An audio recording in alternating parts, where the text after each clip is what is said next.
18वां अध्याय मोक्ष संन्यास योग। दूसरे अध्याय के 11वें श्लोक से श्रीमद् भगवद गीता के उपदेश का आरंभ हुआ है। वहां से लेकर 30वें श्लोक तक भगवान ने ज्ञान योग का उपदेश दिया है और बीच में क्षात्र धर्म की दृष्टि से युद्ध का कर्तव्य बताकर 39वें श्लोक से अध्याय पूरा हो तब तक कर्मयोग का उपदेश दिया है। फिर तीसरे अध्याय से 17वें अध्याय तक किसी जगह पर ज्ञान योग के द्वारा तो किसी जगह कर्मयोग के द्वारा परमात्मा की प्राप्ति बताई गई है।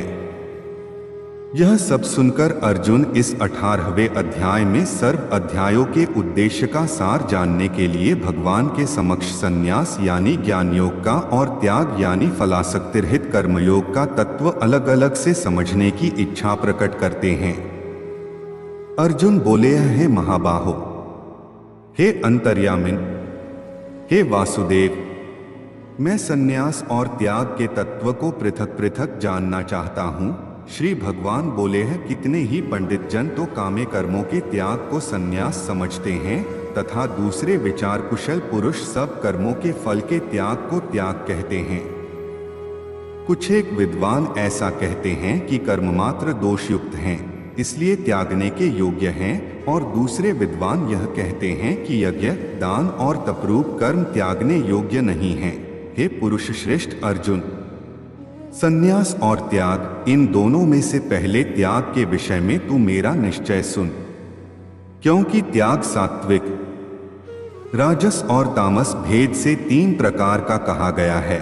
यज्ञ, दान और तपरूप कर्म त्याग करने के योग्य नहीं हैं, बल्कि वह तो अवश्य कर्तव्य है, क्योंकि यज्ञ, दान और तप ये तीनों ही कर्म बुद्धिमान पुरुषों को पवित्र करने वाले हैं। इसलिए हे पार्थ, इन यज्ञ, दान और तपरूप कर्मों को तथा और भी संपूर्ण कर्तव्य कर्मों को आसक्ति और फलों का त्याग करके अवश्य करना चाहिए। यह मेरा निश्चय किया हुआ उत्तम मत है। निषिद्ध और काम्य कर्मों का तो स्वरूप से त्याग करना उचित ही है, परंतु नियत कर्म का स्वरूप से त्याग उचित नहीं है। इसलिए मोह के कारण उसका त्याग कर देना तामस त्याग कहा गया है। जो कुछ कर्म है वह सब दुखरूप ही है। ऐसा समझकर यदि कोई शारीरिक क्लेश के भय से कर्तव्य कर्मों का त्याग कर दे तो वह ऐसा राजस त्याग करके त्याग के फल को किसी प्रकार भी नहीं पाता। हे अर्जुन, जो शास्त्र विहित कर्म करना कर्तव्य है, इसी भाव से आसक्ति और फल का त्याग करके किया जाता है, वही सात्विक त्याग माना गया है।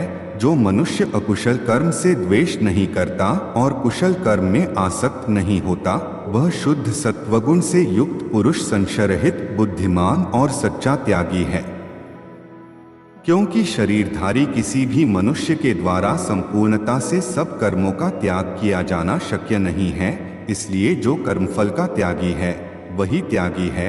यह कहा जाता है, कर्मफल का त्याग न करने वाले मनुष्यों के कर्मों का तो अच्छा बुरा और मिला हुआ ऐसे 3 प्रकार का फल मरने के पश्चात अवश्य होता है, किंतु कर्मफल का त्याग कर देने वाले मनुष्यों के कर्मों का फल किसी काल में भी नहीं होता।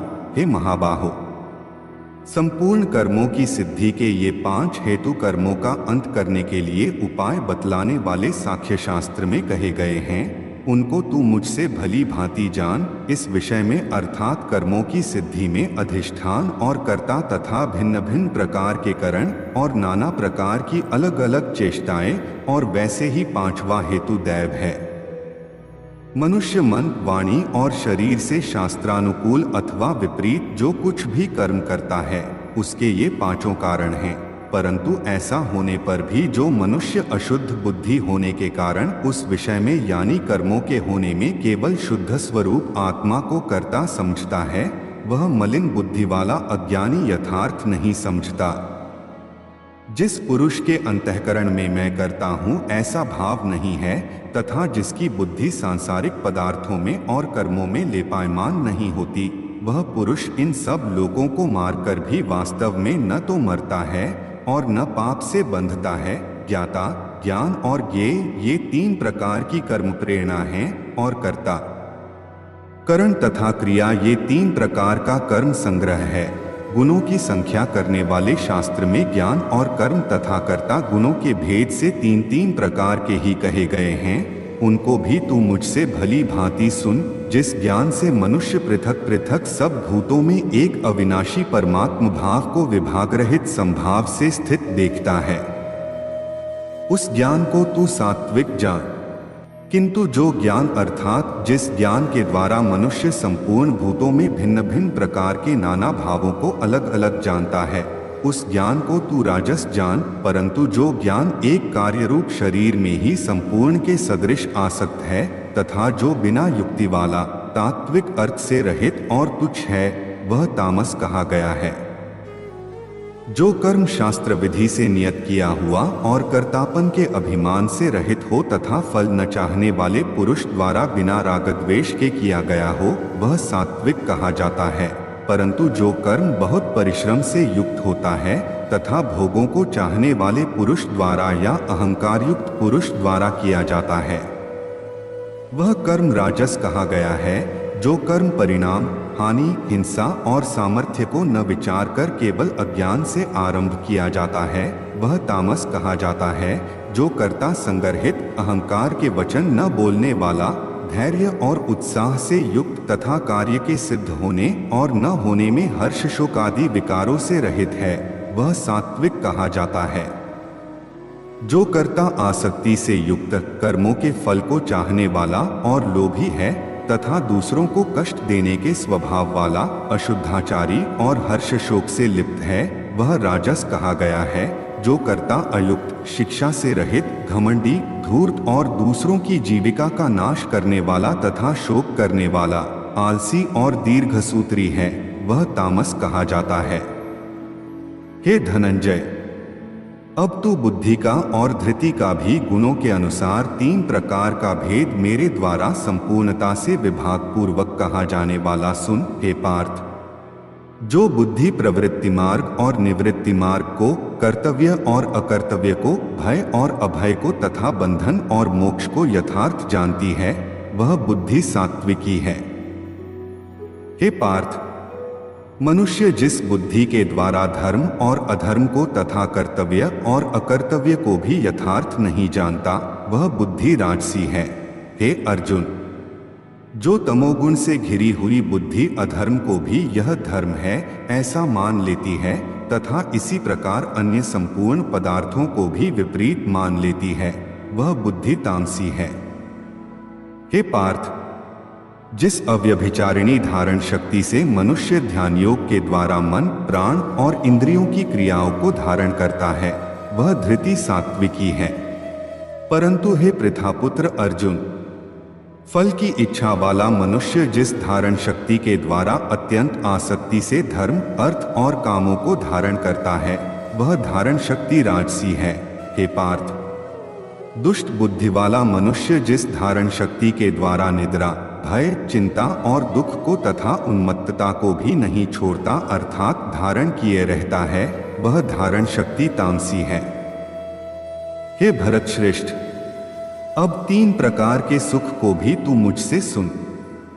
जिस सुख में साधक मनुष्य भजन, ध्यान और सेवादि के अभ्यास से रमण करता है और जिससे दुखों के अंत को प्राप्त हो जाता है, जो ऐसा सुख है वह आरंभ काल में यद्यपि विष के तुल्य प्रतीत होता है, परंतु परिणाम में अमृत के तुल्य है। इसलिए वह परमात्म विषयक बुद्धि के प्रसाद से उत्पन्न होने वाला सुख सात्विक कहा गया है। जो सुख विषय और इंद्रियों के संयोग से होता है, वह पहले भोग काल में अमृत के तुल्य प्रतीत होने पर भी परिणाम में विष के तुल्य है, इसलिए वह सुख राजस कहा गया है। जो सुख भोग काल में तथा परिणाम में भी आत्मा को मोहित करने वाला है, वह निद्रा, आलस्य और प्रमाद से उत्पन्न सुख तामस कहा गया है।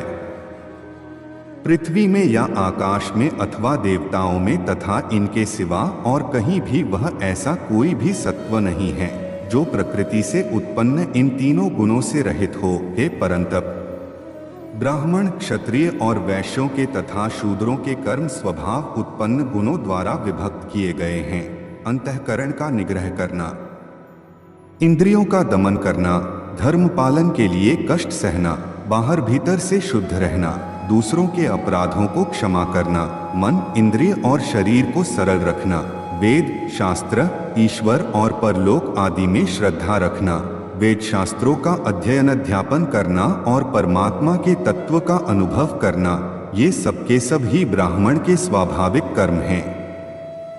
शूरवीरता, तेज, धैर्य, चतुरता और युद्ध में न भागना, दान देना और स्वामी भाव, ये सबके सब ही क्षत्रिय के स्वाभाविक कर्म हैं। खेती, गौपालन और क्रय विक्रय रूप सत्य व्यवहार, ये वैश्य के स्वाभाविक कर्म हैं तथा सब वर्णों की सेवा करना शूद्र का भी स्वाभाविक कर्म है।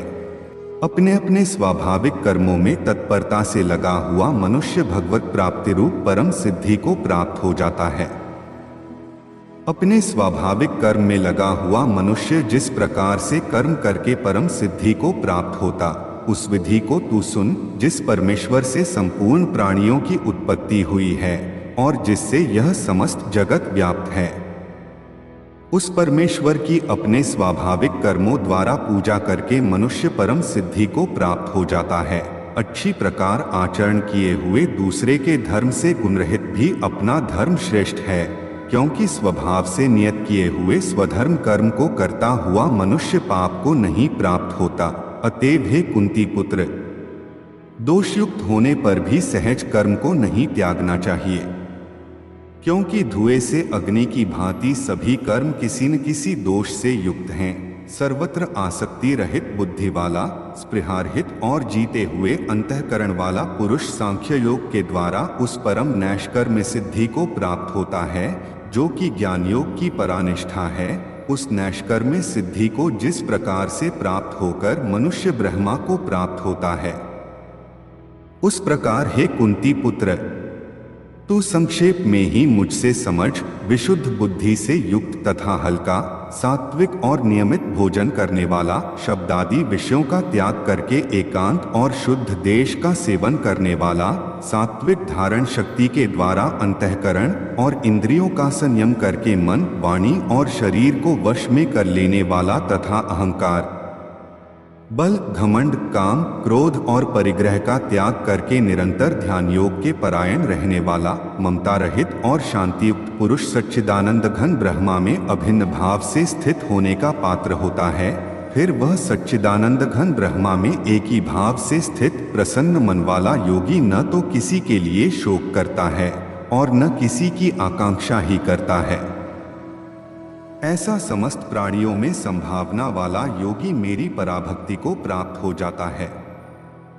उस पराभक्ति के द्वारा वह मुझ परमात्मा को मैं जो हूँ और जितना हूँ ठीक वैसा का वैसा तत्व से जान लेता है तथा उस भक्ति से मुझको तत्व से जानकर तत्काल ही मुझ में प्रविष्ट हो जाता है।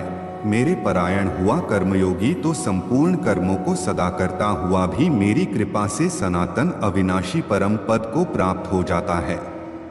सब कर्मों का मन से मुझ में अर्पण करके तथा संबुद्धि रूप योग को अवलंबन करके मेरे परायण और निरंतर मुझ में चित्त वाला हो। उपर्युक्त प्रकार से मुझ में चित्त वाला होकर तू मेरी कृपा से समस्त संकटों को अनायास ही पार कर जाएगा, और यदि अहंकार के कारण मेरे वचनों को न सुनेगा तो नष्ट हो जाएगा, अर्थात परमार्थ से भ्रष्ट हो जाएगा। जो तू अहंकार का आश्रय न लेकर यह मान रहा है कि मैं युद्ध नहीं करूंगा, तो तेरा यह निश्चय मिथ्या है, क्योंकि तेरा स्वभाव तुझे जबरदस्ती युद्ध में लगा देगा। हे कुंती पुत्र, जिस कर्म को तू मोह के कारण करना नहीं चाहता, उसको भी अपने पूर्वकृत स्वाभाविक कर्म से बंधा हुआ परवश होकर करेगा। हे अर्जुन, शरीर रूप यंत्र में आरूढ़ हुए संपूर्ण प्राणियों को अंतर्यामी परमेश्वर अपनी माया से उनके कर्मों के अनुसार भ्रमण कराता हुआ सब प्राणियों के हृदय में स्थित है। हे भारत, तू सब प्रकार से उस परमेश्वर की शरण में जा। उस परमात्मा की कृपा से ही तू परम शांति को तथा सनातन परम धाम को प्राप्त होगा। इस प्रकार यह गोपनीय से भी अति गोपनीय ज्ञान मैंने तुझसे कह दिया। अब तू इस रहस्ययुक्त ज्ञान को पूर्णतया भली भांति विचार कर, जैसे चाहता है वैसे ही कर। संपूर्ण गोपनीयों से अति गोपनीय मेरे परम रहस्ययुक्त वचन को तू फिर भी सुन। तू मेरा अतिशय प्रिय है, इससे यह परम हितकारक वचन मैं तुझसे कहूंगा। हे अर्जुन, तू मुझ में मन वाला हो, मेरा भक्त बन, मेरा पूजन करने वाला हो और मुझको प्रणाम कर। ऐसा करने से तू मुझे ही प्राप्त होगा। यह मैं तुझसे सत्य प्रतिज्ञा करता हूँ, क्योंकि तू मेरा अत्यंत प्रिय है। संपूर्ण धर्मों को अर्थात संपूर्ण कर्तव्य कर्मों को मुझ में त्याग कर तू केवल एक मुझ सर्वशक्तिमान सर्वाधार परमेश्वर की ही शरण में आ जा। मैं तुझे संपूर्ण पापों से मुक्त कर दूंगा। तू शोक मत कर, तुझे यह गीता रूप रहस्यमय उपदेश किसी भी काल में न तो तपरहित मनुष्य से कहना चाहिए, न भक्ति रहित से और न बिना सुनने की इच्छा वाले से ही कहना चाहिए, तथा जो मुझ में दोष दृष्टि रखता है उससे तो कभी ही कहना चाहिए। जो पुरुष मुझ में परम प्रेम करके इस परम रहस्ययुक्त गीता शास्त्र को मेरे भक्तों से कहेगा, वह मुझको ही प्राप्त होगा, इसमें कोई संदेह नहीं।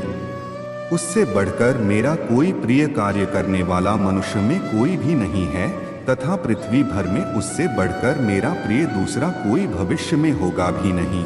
जो पुरुष इस धर्ममय हम दोनों के संवाद रूप गीता शास्त्र को पढ़ेगा, उसके द्वारा भी मैं ज्ञानयज्ञ से पूजित होऊंगा, ऐसा मेरा मत है। जो मनुष्य श्रद्धायुक्त और दोष दृष्टि से रहित होकर इस गीता शास्त्र को श्रवण भी करेगा, वह भी पापों से मुक्त होकर उत्तम कर्म करने वालों के श्रेष्ठ लोकों को प्राप्त होगा। हे पार्थ, क्या इस गीता शास्त्र को तूने एकाग्रचित्त से श्रवण किया? और हे धनंजय, क्या तेरा अज्ञानजनित मोह नष्ट हो गया? अर्जुन बोले, हे अच्युत, आपकी कृपा से मेरा मोह नष्ट हो गया और मैंने स्मृति प्राप्त कर ली है। अब मैं संशय रहित होकर स्थित हूँ, अतः आपकी आज्ञा का पालन करूँगा। संजय बोले हैं, इस प्रकार मैंने श्री वासुदेव के और महात्मा अर्जुन के इस अद्भुत रहस्ययुक्त रोमांचकारक संवाद को सुना। श्री व्यास जी की कृपा से दिव्य दृष्टि पाकर मैंने इस परम गोपनीय योग को अर्जुन के प्रति कहते हुए स्वयं योगेश्वर भगवान श्री कृष्ण से प्रत्यक्ष सुना है। हे राजन, भगवान श्री कृष्ण और अर्जुन के इस रहस्ययुक्त कल्याणकारक और अद्भुत संवाद को पुनः पुनः स्मरण करके मैं बार बार हर्षित हो रहा हूँ। हे राजन, श्री हरि के उस अत्यंत विलक्षण रूप को भी पुनः पुनः स्मरण करके मेरे चित्त में महान आश्चर्य होता है और मैं बार बार हर्षित हो रहा हूँ। हे राजन, जहाँ योगेश्वर भगवान श्री कृष्ण हैं और जहाँ गांडीव धनुषधारी अर्जुन हैं, वहीं पर श्री विजय विभूति और अचल नीति है, ऐसा मेरा मत है। इस प्रकार उपनिषद, ब्रह्म विद्या तथा योग शास्त्र रूप श्रीमद् भगवद गीता के श्री कृष्ण अर्जुन संवाद में मोक्ष संन्यास योग नामक 18